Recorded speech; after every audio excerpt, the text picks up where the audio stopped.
Welcome, ladies and gentlemen. We are going to start our final section on ecology by talking about just human impacts and what sort of things humans are doing in their day to day lives as part of their economy, um, and how that impacts the ecosystem, the biosphere as a whole, when we do those sorts of activities, and what could we potentially be doing different or better that might mitigate some of that impact. So human activity definitely impacts the ecosystems. The bigger the human population becomes, the more we demand resources and the more that impact is becoming more and more obvious. So first thing we need to just kind of touch on is the idea of what are those resources and how can we categorize them in terms of the type of impact they can have on the ecosystems and their stability. So we talk about this idea of renewable versus non-renewable resources.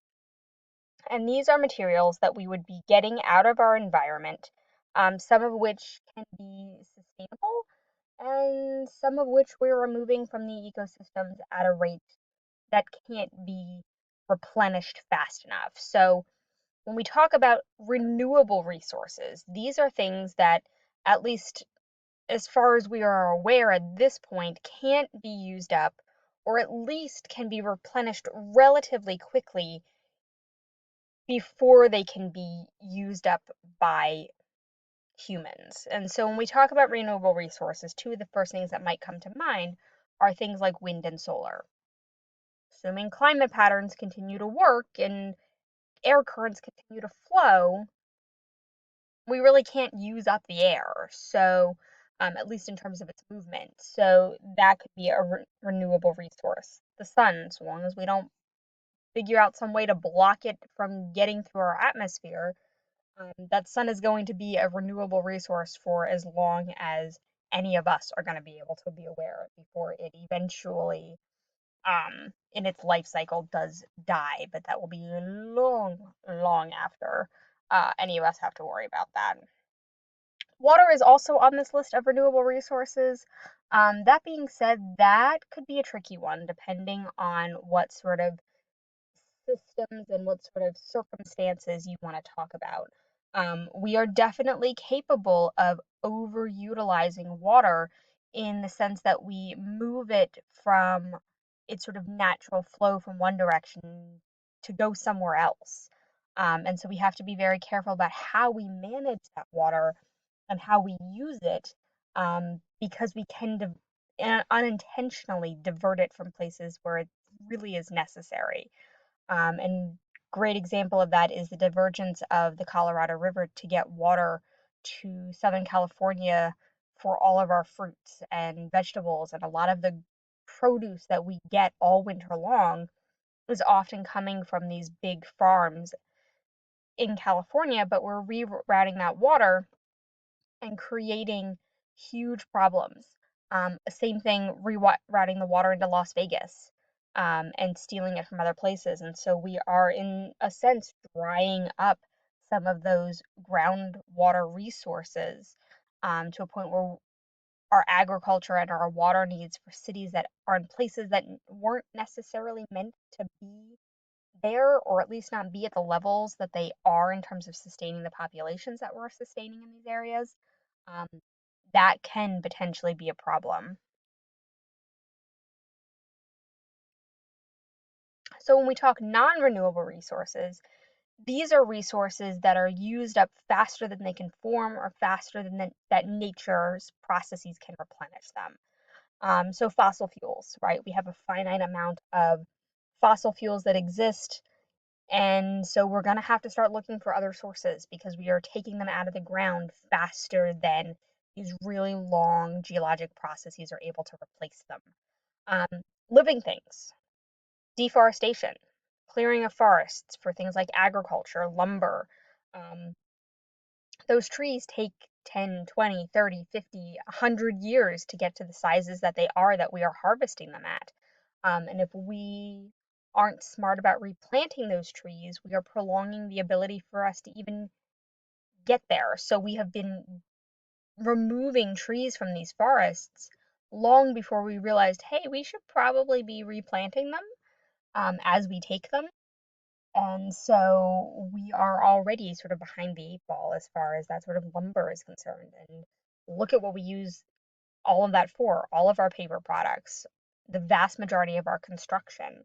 Um, we use that for a lot of products, fuel sources, all sorts of things. There's this idea of just over exploitation, so the practice of harvesting or hunting to such a degree that the number of individuals that we leave in their populations after those major hunting events or harvesting events is so low that we have done a twofold thing to them. One, we just maybe didn't leave them enough individuals to actually be able to reproduce fast enough to bring their population back to a sustainable level, even if we left them alone from that point forward, which, let's be clear, isn't generally what happens. We may cut back on how much we hunt or how much we harvest, but we rarely go kind of cold turkey and just stop doing it altogether. Or not only might we just leave such few numbers to be able to replenish, but in doing that, we have very much depleted their genetic diversity of their population. Because what we're taking out of that population may or may not be the sort of weakest links of their population. And so if we increase their genetic population, any sort of other additional changes to their environment, which are often happening as a result of what we're doing, habitat destruction, fragmentation, whatever the case might be, they may not have enough genetic diversity to be able to adapt to those changes either at all or at least not fast enough to keep up with what we're doing. And so their populations just kind of implode. They can't recover from it. So the growing use of those non-renewable resources really is leading to some major crises where we're just not able to have the materials that we need, or they are costing you so much more because supply and demand. So the supply is being limited, the demand hasn't changed or is even increasing, and so you're paying more for it as a result. And so we've got to be able to find ways to find alternative materials, alternative ways of obtaining food sources rather than just sort of taking them out of the environment. So there's a lot of push for looking for that sustainable development. Can we farm raise these organisms? Can we farm raise them in places that don't necessarily need to be taking land from other places, hydroponics and things like that? Um, these resources have to be properly managed, or we're just not going to have them eventually, or they are going to be such an elite product that you and I are never going to be able to obtain them. And then what do? We separate our sort of socioeconomic levels even further um, because you really need copious amounts of money to be able to pay for those things that you really sort of do need as an organism, as a human to survive. So we've got to find ways to get creative and manage these resources that are non-renewable in much more effective ways, or just find alternatives altogether. So there's this idea when we talk about the amount of land, the amount of resources that an individual human actually requires as opposed to what we use. And so what we're talking about here is your ecological footprint. What is the actual amount of land needed to support a person? And it goes far beyond just the square footage of your home. So the land that must produce and maintain not only your shelter, but your food, your water, your energy, your waste products. So when we talk about your ecological footprint, the materials that you consume, whether they are actually food and water, or whether we're talking about your clothing, your electronics, your whatever else you might own and use, the car you drive, or even the car your parents drive, the fuel to run that car, the fuel to run your home, you name it, everything that you consume in some way, shape, or form leads to your ecological footprint. And so the effects of that human footprint affects the amount and efficiency of the resources we use. If we can use water by minimizing the amount of water we flush down the toilet by having a low flow toilet, that decreases your footprint. If you drive a hybrid car or an electric car, that decreases your footprint.